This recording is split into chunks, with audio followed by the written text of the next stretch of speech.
Welcome to the Slop Farm. Enjoy the video. In this video, I will show how to make cocktail garnish. First, gather your fresh ingredients like lemons, limes, or oranges and a sharp knife. We will explore two fundamental methods, the classic citrus wheel and the aromatic citrus twist.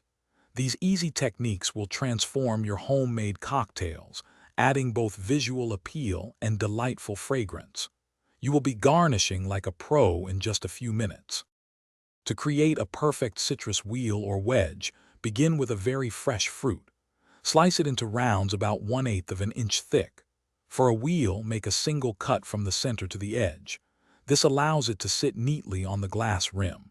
For a wedge, cut the fruit in half, then into quarters, and make a small slit in the middle of the flesh. These simple garnishes add a vibrant pop of color and a hint of fresh aroma. For an elegant citrus twist, use a channel knife or a sharp vegetable peeler to remove a long strip of zest. Be sure to avoid the white pith, as it can be quite bitter. Gently twist the peel over your drink to express its fragrant oils, then rub the rim of the glass with the peel. You can then drop the twisted peel into the drink or drape it over the rim for a sophisticated touch. This adds a wonderful aromatic dimension. Beyond citrus, many other elements can elevate your cocktail garnishes. Fresh herbs such as a sprig of mint or a rosemary branch add both fragrance and visual interest.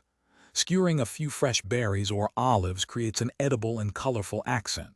For a playful touch, use a small cookie cutter to create unique shapes from fruit slices.